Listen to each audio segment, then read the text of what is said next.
How's it going, Keene State? I hope you're all doing well. My name is Jordan Travers, and I'll be your host as the Equinox welcomes you to the season finale of WATHA, or What's All the Hoot About?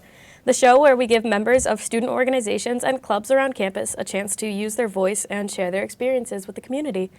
For this episode, we're actually going to be taking a bit of a different approach to WATHA. On the WATHA forecast for today, we have students from the Women and Gender Studies Department here to discuss their frustrations and concerns about the current on-hold status of this field of study. Although I know that some of you have been on the show before, please introduce yourselves and tell me what's all the hoot about the Women and Gender Studies Department. Do you want to begin, Amelia? Yeah, I'll go first. My name's Amelia Toth. I am a freshman. So the Women and Gender Studies Department, for me, this is such an important field of study, and I've really enjoyed my time here so far. Me and Shaylin were in the intro course together this semester, and I loved it. I think it's just such an important field of study, talks all about diversity and inclusivity, and just the importance of that, and I think it's vital to any educational institution, program. I think it's very important. Yeah, my name is Chantal Salas. I'm a junior. The Women and Gender Studies Department is a study of many different topics. We cover race, gender, sexuality, class, ethnicity, and just the intersectionality of all those ideas. So yeah, it's really hard to give it in one sentence of what WGS is. Exactly. I'm Shaylin Teeter. I am a first year, and as Amelia said, we are in the intro course to Women and Gender Studies, and as said, Women and Gender Studies, it focuses on the real world and gives an insight and also creates a community at the same time. So from my understanding, the Women and Gender Studies Department is currently on an administrative hold as of fall 2021. Could you explain in a bit more detail what this means for the program and the students within the program?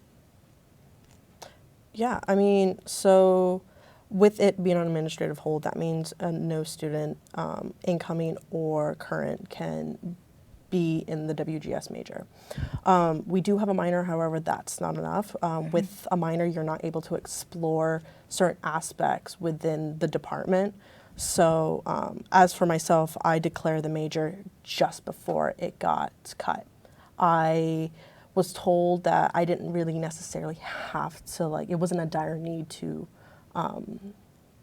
declare the major, and so I just kept pushing it off. And then one year I was like, I have a good advisor right now, or a good professor, she'll make a great advisor, so I decided to declare the major, and that summer was the summer that they decided to cut it or put it on administrative hold. Oh no. Wow, yeah. Yeah, so I came to Keene State specifically for the Women and Gender Studies Department. I was really impressed with it. I was moving very far from my home. I knew I wanted to come to New England and just a smaller school that would offer such a great department. And I was so obsessed with the faculty and how it looked. I had some conversations with them before I came. So I moved all the way here from Tennessee, excited to partake in this program. And because I was double majoring in something else in the fall, I hadn't started any of my requirements for the WGS major. And once it was announced that it was put on hold, I was told I'm no longer able, because I was not technically a part of the program. I hadn't started it yet. So I think, the hold is, like you said, the minor is not enough. It's a lack of extra classes, faculty's going or is going to go or has gone. Basically, you're just cutting off all the resources of the program, which is really detrimental to the campus as a whole, because I believe these teachings are important for everyone. It's all about learning, and that's being taken away from so many. Mm-hmm. Yeah. So for each of you, what exactly is your connection to the Women and Gender Studies Department? Are you a major or a minor? How does this status kind of affect you depending on your different levels of involvement with it? I can start. So I am neither a major or a minor of Women and Gender Studies. I originally joined Intro to Women and Gender Studies as a search for a second major. Being an early childhood education major is something that I love and hold dearly to myself. But I have grown to love women and gender studies just the same, and it hurts to know that I have to wait and that I can't make the decision that I want to right now. I think that it being on academic hold is basically just holding all of our students and wanting them to deter away from Keene State, specifically for the reason that it's no longer, like, it's not available to us right now. So. I'm a major. I've been in the major for almost 2 years. Regardless whether you're a major or minor, not even in the department declared, but are taking classes, it affects everyone. As I had the lucky opportunity to declare the major before it was on hold, the effects are still in the classroom. It bargains the question of like what's going to happen to the program itself and when I leave or next year. The classes, I mean, women and gender studies, the reason, like, from what I hear of the reason why it was cut was because it's a small major. There's not enough people in it. But having those small classrooms, they're nice, but also cutting it of the major and the minor, or just the major, why, like, questions like, why would I just do a minor? I think, because I've had the same questions of like, I wouldn't do a minor, why would I do a minor? Minors are great to explore, but a major helps you get more in depth. And as the years progress, of like next year, a lot of WGS students are graduating. I graduate a year from now. We have WGS, or majors that are walking, and like next week, if you were to stay in the, let's say you stay here, you do the minor, the classes are going to be even smaller, and then it's going to get to the point where there's not going to be a women in gender studies, and it's so important to have it here. And so regardless of status, it's just a necessity for the institution. Yeah, and just to piggyback off of that a little bit, like, I feel like the connotations of like, oh, this has been taken away and it's just a minor now, I feel like the connotations about that say like, oh, well, this isn't as important as all of these other majors we have. And I don't for a second want anyone to think that, because it's equally as important, if not more, with learning, just like you were saying earlier, like the real world and how this works, and the intersectionality and understanding like identity and how so many things affect all of us and intersect in our lives. But yeah, as I said, I came here to be a major, kind of got cut off from that weirdly. And yeah, I mean, in terms of involvement and the status with that, I'm very lucky. I feel like this semester, me and Shaylin got to do the open mic night, which I know we'll talk more about, and be in the class together. So I am glad that there's still some involvement happening, and there's still a lot of us who are really upset are making spaces to still discuss this and not let it go underground. So I am grateful for that. But it's definitely taken a lot away from this year of education for me, just in terms of future plans and learning. Like, I didn't get to do or take as much as I wanted to this semester because of the offerings. I also wonder how it will be for incoming students who wanted to be a women and gender studies major, if they even knew that it was a thing. Like, this was placed on hold last semester, fall of 2021. Do they even know that Keene State technically still offers it? I mean, it may be placed on hold, but we're in a class now. It's been on hold for a whole semester. What are some experiences that, students coming in, what are they not getting? Right. I know if you take a look at the Keene State College website, it does just say at the top that the major has been put on administrative hold. So I can understand how possibly people outside of the college, or people who don't particularly go here yet who are considering it might not know exactly what that means too. Which is why I felt it was important for my first question to ask kind of if you could go into it for more detail. But yeah, absolutely. So you brought up a point talking about your future, Amelia. Yeah. So that does bring me to my next question, which is how has this change affected your college career so far? And have you found that it's changed your course of action or plan for the future? And are these changes minimal or are they bigger? Kind of how do you feel about that? I can start with this one. So this has really, really affected a lot of things for me because I knew this was something that I wanted to do so heavily coming into this. So finding out I couldn't do it, it wasn't a question of like, oh, well, I'll just find a different major, like nothing like that. Like this is what I want to be doing. And for me personally, like I don't want to sit around and hope that it's going to come back. So I am one example. This is not everyone, but I will be transferring next year to a different school that offers the major full-time, so I could do that without any limits to my education, because, you know, we're paying to go to school.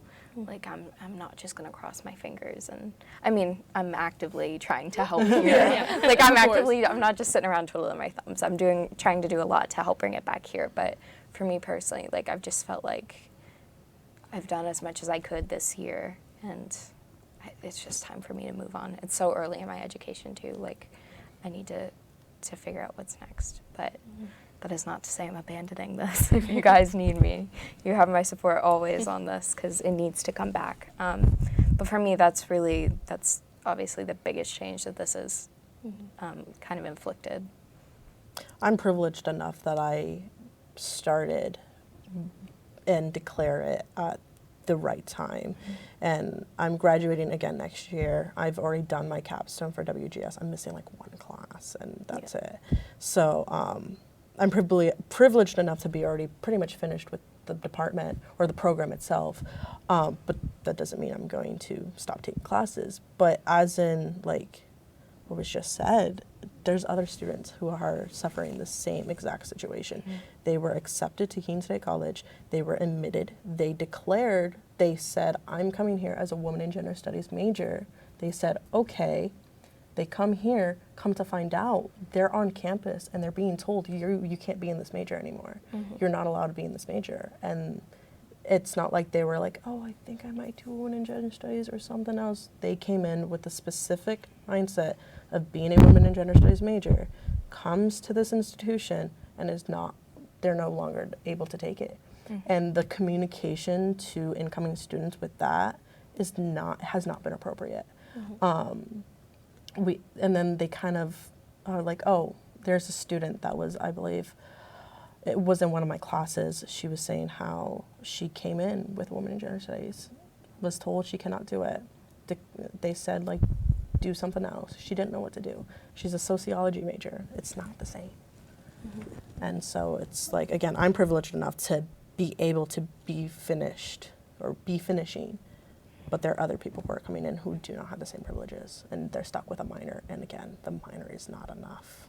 No, it's not. I know that in my personal experience, I joined the Women in Gender Studies class that I'm in right now with Amelia, not knowing what was going to happen. I barely even knew that the, major was on hold until we decided to host an open mic night. And I was like, wait, why? Like, what's going on? So even as a first-year student, walking into this, not even knowing what's going on. I mean, I went through all last semester and had no idea. And it affects a lot of our students on campus because I can remember so as a first year, you go through orientation and everything. And a lot of students who I talked to and were able to get to know were women in gender studies majors. So now all of those people who came here, as you said, to have that major and be able to study that, it's a letdown. I mean, it would be the same as if I came to Keene State College and they dropped the education major. Absolutely no education majors. And they've made cuts. Don't get me wrong, I've changed majors at least 3 times. And it's not fair. It's astounding to think about that all of our fellow students are going through the pain of having to rethink their future and what is going to be available to them and what's coming next. I mean, if they're not able to have a women and gender studies major and they choose something else, will that get cut? Will they have to trust that they can, keep the major that they choose? It's a lot of, just like the pandemic, and I've referenced it a lot, there's a lot of uncertainty with how they're handling this. Yeah. In the time that you've spent being taught through the Women and Gender Studies department, how would you say that some of the topics or subjects that you've learned may benefit another person? How do you feel kind of about the idea that someone may not have the same opportunities that you have had to learn these topics? So for me, even just in our intro course, I have learned so much that just weren't conversations that I'd ever had in a classroom before, which I think was really special to have these discussions and these teachings about just certain topics that never really explored with a group of peers, basically more than just a one-on-one conversation. So I think that was really special. And I feel like a lot of time spent in that classroom with this department and these teachings, a lot of it is spent not only learning but also unlearning. So in a sense, taking what we've learned as really young kids and having to kind of undo that a little bit as may not be correct. The example I always use is Martin Luther King Jr. ended racism. That's taught to so many young children, and an example of that, of unlearning, would be like as you grow up you learn, oh well, like that's not true. Racism still exists. So that can be seen through like every single topic we learn about, just a lot of like kind of detaching these what we saw as permanent thoughts and being like, oh okay, well maybe this isn't true, or maybe I need to change the way I'm thinking. And I think that unlearning is like a serious skill. I'm a stubborn person, so like it's been great for me to also see how patient everyone is, and like we're all learning this together, and we're all trying to explore these topics together. So just to think that like people haven't had that, I think it's very important to just as a society too, to like be able to have those conversations with people and have it be civil and important. Like everyone's learning all the time. So I think it's a detriment that may not be available for a lot of people. I think with the Women and Gender Studies, it's much more than just the topic themselves. Like, granted, like we learn amazing things. We learn about race. We learn about gender. We learn about all these amazing, awesome topics. But it's about the way we learn them. It's the critical thinking of understanding a concept and deconstructing or breaking down that concept and rebuilding that. And the college preaches on critical thinking. We say the college, we want critical, I think it's like somewhere in this like Appian way, I think. I'm pretty sure I've seen it. The school preaches critical thinking, yet they're taking away a major that is all about critical thinking. I've taken classes in psych, sociology, addictions, history, and I'm a double major in film. So the way those classes apply critical thinking, I would say is not nearly as close as women and genders would do. I'm currently taking 2 different theory classes. I'm taking a film theory class, I'm taking a Latina feminist theory class. The way that the way we think in both classes are vastly different. However, they're both theory. And so, like, in my film theory class, I feel like we're given theories and we're given concepts but we're just reading them just to know. Whether in Latina feminist theory, and I took transnational feminist theory last semester, these theory courses not only talk about the theories themselves, but the practices and how they're practiced, and these ideas of just like feminist theories practiced in different areas around the world. And so transnational feminist theory talked about like, what is feminism in like Indonesia versus El Salvador? Vastly different, but they're both feminism. And how does like just that concept, and then Latina feminist theory is feminism within like Chicanas and like just not just Chicanas, but like all like Latin communities. So to hear and read about these theories and practices and understand them and deconstruct them, breaking them down, and just applying what you know is critical thinking. And that's something that the school wants to take away from us, is critical thinking. A major that is heavy, heavy, heavy critical thinking. They're just taking it away. Yeah. Wow, that was a lot. That was good. Sorry. Honestly, going back to what Amelia said about relearning, we have brought up topics from things that I thought about since I was a little girl, you know, in first, second, third grade. And, you know, specifically TV today is changing that. And you look at different things and you're just like, wow, I never realized how you can look at this so differently and yet it still makes sense. It still matters. It still, you know, kids growing up today are thinking differently than we were, you know, 10, 15 years ago. Wow, are we really that old? No, that's rude. Oh no. But I just thinking that, you know, how we perceive things, they are going to be so much different from the generations coming, and knowing that it may not be available to them is a scary thought. So what would you personally say is your greatest takeaway from your involvement with the Women and Gender Studies department? Do you think you've maybe learned more about yourself or about others? Does it have any sort of like impact on you that you think is worth mentioning? I'm in Latina feminist theory. Myself, I identify as a queer Latina. Also, I'm a woman. So those three identities are very strong to me.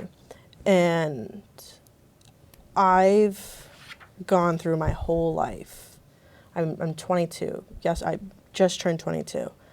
Throughout my 22 years of learning, it wasn't until this semester I read a Latina writer, feminist writer. That's horrifying, I would say. I'm partnering with, or I've been helping, Dr. Patricia Pedroza Gonzalez with a video to tell the history of the Women and Gender Studies department. We've been interviewing professors on campus and faculty, and one of the questions is, do you think, what is an inclusive curriculum? And asking this question over and over again, I asked myself the question: does Keene State College have an inclusive curriculum? And I asked my friends, and I asked my roommates, and I asked the question: do you think Keene State has an inclusive curriculum? And they said no.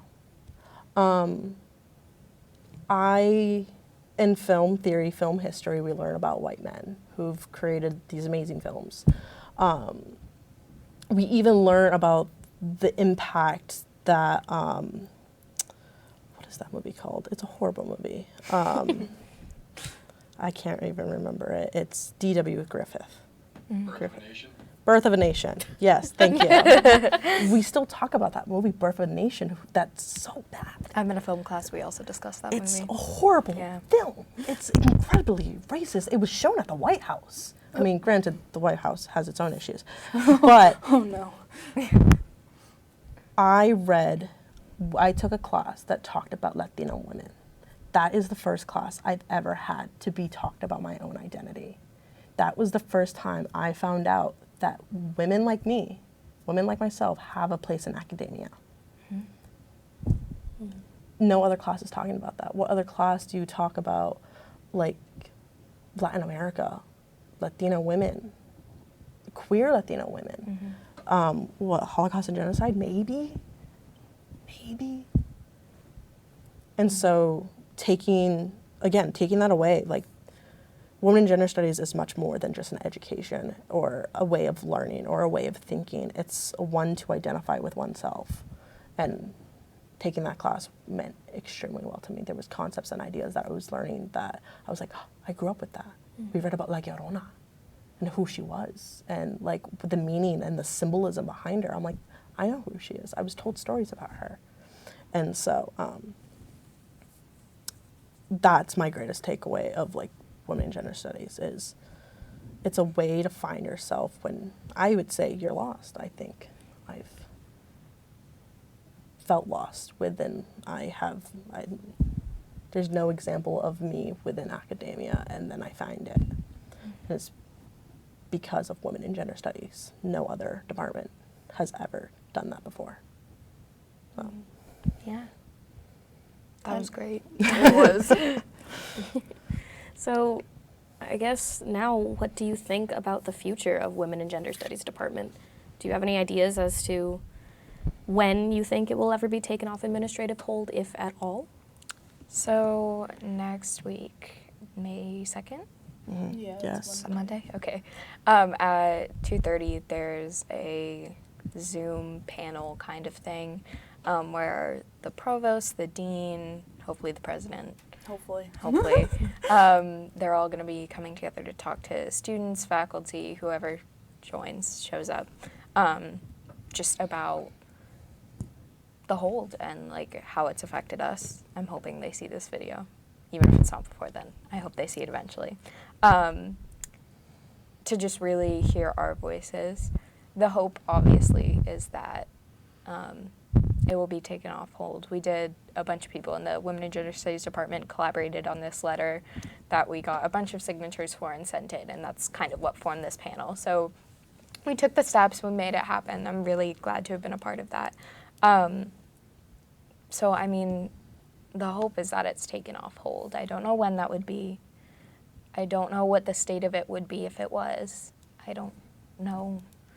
Again, this was my first year, so I don't know how big the faculty was or if there was more than we have right now. But I've only heard of like 3 women and gender studies teachers since being here. So, but they're all 3 amazing. Right. Oh, we love amazing that. individuals. Yes. But 3 and a bunch of classes, if they'd even bring those classes back. I have a lot of questions about what the state of it would be, what it would look like, how big it would be, if it would get back to what it was. So I'm just hoping that hopefully this meeting next week on Monday does something. Hopefully it's just not a way for them to say, we're listening to you, and then Something positive, please. yes, Yeah. Please. we need some change. Yeah, I've been working with, again, Dr. Patricia Pedrosa Gonzalez, who's the department chair of the Women and Gender Studies program. She's or awesome. Major, or Very whatever. awesome. She's so cool. We've been working together, and we're just telling the history of the Women and Gender Studies department. And it's just so fascinating. I don't know if you guys are aware, but the Women and Gender Studies department became a major 2011. Wow. 2011, Shocking. 2010. So it's been here for roughly 10 years, and they've already taken away. They added the minor probably, I could be wrong, probably like the 90s. They've always had a minor. Don't quote me on that. But they've had the minor for a while, and then they added the major. And just reading about the history, it was so faculty driven. The list of faculty who were involved in bringing this program to life was astounding. And it's so sad to see that we have We have 3. We have 3. But regardless, those They're 3 amazing. women, They're fighting. they're amazing. Yeah. But Theresia Pedroza, every day in class, we're all angry. I'm angry because the woman in gender studies is so much more. So hopefully in the future, like I'm gone a year from now. Who cares? I'm still wanting this major to be alive because I know for a fact that this is what's needed for this institution. How can we be a liberal arts college without a women in gender studies department? Right. What is that? Like, okay. Yeah. So I have hopes that it will come back. How? When? That's a great question. But we have people fighting, and I'm pretty sure we're all fighting here, and so we just need to keep going. In my personal opinion, I hope, it's my personal hope, that it comes back this summer, honestly. I'm really pushing to that and for that because, and I really want to declare a women in gender studies major next semester because, you know, it could potentially change my future. That's something that I personally want to do, and I really hope that, you know, where we do have 3 faculty members, I hope they can either figure out how to get more faculty members back and build the community that it was, and, you know, tweak it so it's like how it was, but maybe more future driven, whereas like we've only been around for 10 years. It loses momentum, I'm guessing. You know, just knowing that it's only been 10 years for a major and now they're putting it on hold. It's really upsetting and frustrating. I also would like to say that, granted, yes, we do have 3 women in gender studies faculty. However, we have a tremendous support from other departments. Again, I've been interviewing faculty on campus who are in support of the Women in Gender Studies department. I was talking to the English department, the films department, the history department. We have all these departments. I think there was more, but granted, I can't remember how many people I've interviewed. But we've been talking to these other departments that are in support of the Women in Gender Studies department, and like we have elective classes, so the way that the major is constructed, and I think even the minor, don't quote me on the minor, but I know the major is you take your intro class, ooh, how fun, 101, and then you take topics that are usually taught by women in gender studies professors. So we have Taneem, and then we have Patricia, and then we have Patrice, yes. So we have those, usually teach those topics, and then we have capstone, and then we have theories that are taught by Taneem and Patricia, and then we have our electives, which range in a wide frame of different courses on campus. There's women in the Holocaust, there's women in psychology, women in crime, women in cinema, there's a lot of women and women, civil marriage in like the civil ages or something like that. We have support on campus from different faculty. So regardless of, we have 3 professors, and it would be great if we had an army of professors in the WGS department, but we have the support here. We do. And so I don't see why we don't have a major. So, hashtag bring back the major. Starting a trend.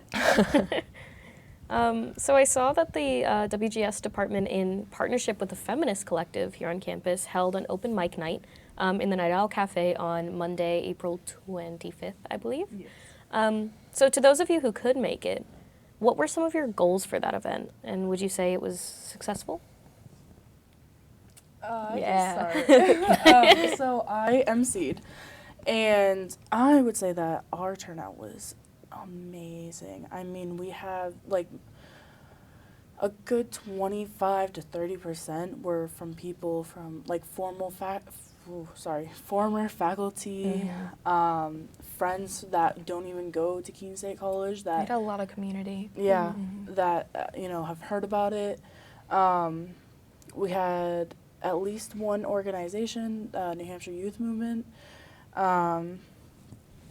you know, and it was a great turnout. And I would say that one of the goals for our event is just to raise awareness, you know, awareness of our anger and how we feel. I mean, it was the most empowering party I've ever been to. And it was great to see that there was a community that actually, you know, care, and you know that they are right there with you, you know, trying to get this peeled. It was amazing. Absolutely amazing. I think it was a great way to just say, like, hey, we're the Women and Gender Studies department, and we still exist, and here are all these people who care, and they want to be here, and we're lifting voices, and we're discovering our identities and sharing with each other. I think it was, again, so empowering. Like, it was just really fantastic to see how many people showed up and had so many amazing things to say. And it was also just, too, like, there's so much going on in the world. Like, we're also rooted in, like, this patriarchal society, this heteronormative society. And so it was great to come together for a night and be like, None of that we, matters. right, like, we can, obviously so much is going on, and, like, we can't change it in a heartbeat, but for one night, we're gonna sing and speak and, like, dance it away. Mm-hmm. And it was just really great. I think it was a very creative way for people to come together. I mean, I met a lot of people. I got a lot of phone numbers. People, like, wanting to help support, wanting to send emails. Like, it was really wonderful. So I think it was definitely successful. It was a lot of fun. I had a blast. Me and Shaylin were, like, dancing on stage the whole time. It was awesome. Also, Patrice Schreifer, who is one of the three faculty members, it was all her idea, because I guess it used to happen at the school a lot, and she asked for student support and organizers. That's where we came in. It was a great time, but her hope is that we can do next semester, or next year, starting next semester, you could have one monthly, maybe every couple months. She's hoping to bring it back as a reoccurring thing. Wherever I end up in the future, I will be driving back here for that. Because My it goodness. was so much fun. It was fantastic. So yeah, I mean, I'd say it was beyond successful. I was not expecting that turnout. I was really happy with it. Yeah. Well, it sounds like you all have been getting a lot of support already. Yeah. But I do want to ask, what are some things that the rest of the community can do to show their support for the Women and Gender Studies department? You've already told me a lot of the steps that you've taken to get people involved and to spread awareness. But just for everyone who is watching, what can they do to help? Take a class. They're fun. Yeah. They're interesting. Everything. Take a class. It's an II credit. Yep. You don't need to, like, all you need is that intro level course, and then after that, you can take whatever the hell you want. Yeah. You just can't take capstone. You need to take theory first, but it's fine. Take those classes, talk about it, be in support, and to bring back the major. Just be like, I want this back, whether it's for myself or not. I have roommates who, we're all going to graduate next year, so they're like, oh, I really wish I could take a WGS class just to, like, be a part of it, because it's so fun and so interesting, and the way you talk about it, they're such fun classes. But take a class. If not, just go to these events that we're trying to do.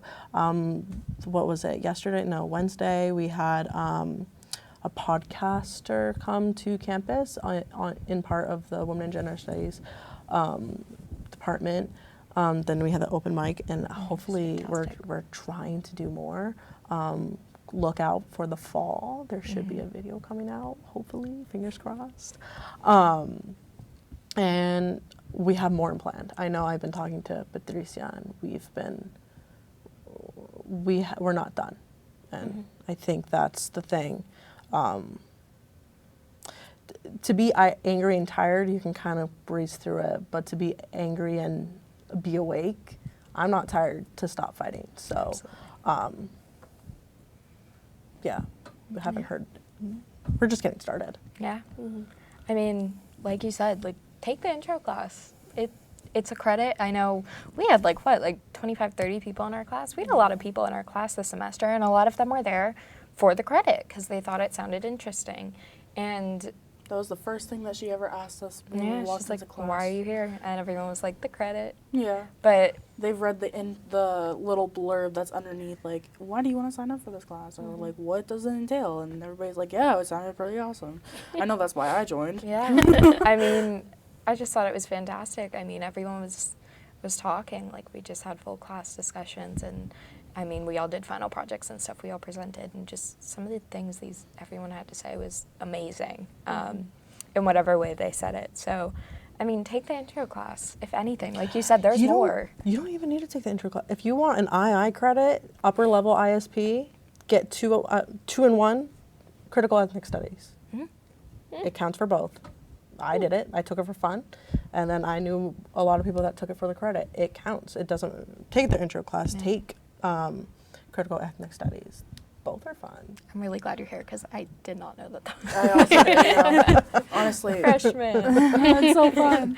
I didn't yeah. know that there was classes about Yeah. intro. I knew that there was. I just didn't know what they were. Didn't know what they were. Get yourself into a class. It's important. Also, we've done letters, petitions, spreading the word about it. We had a very quick, like, okay, this is written and we need signatures in like 3 days. So I was like running around campus for like a week trying to get these signatures. But hopefully, you know, if we can get some better advertisement with that, saying like, hey, like we need help. Hopefully, like put your name down on something. Like it's so easy. It's one extra name to show like one extra person's in support. Like, you know, like one person can really make that much of a difference. So that's important. Come to our events. Like, come hang out, come. We're very sociable. Yeah, We it'll will be talk you up, fun. you know. It's a good time. Yeah, just get to know the professors even. Like, just get yourself aware that this is a really good, not only just department and institutional program, but a good resource. Like, yeah. Yeah. Our professors are definitely also very sociable, and they will tell you stories until you're like, okay, I'm done. That's great. But yeah, I feel as though just really you can make yourself known that, you know, this is something that I support and that this is why it should stay. I know that multiple people have sent letters to the provost and provost, sorry. Very good. And the president already, and just keep going, honestly. That's how we're going to get there. If you have thoughts, write up a couple paragraph testimony and send it in. I mean, that's what I did. I included my own personal testimony, and then the group letter, it was a much larger, this is why the community needs us. But individual stories are impactful too. Like, even if you're not a part of the program, or if you have any thoughts on why you individually believe that this should come back, please send letters. It can be as rough as it needs to be, as long as the words are being said. That's all that matters. Well, Shaylin, Chantel, Amelia, thank you guys so much for joining me today. This was an absolutely lovely conversation, and this will wrap up this season of WAVA. So thank you all so much for watching, and I hope you all have a great night.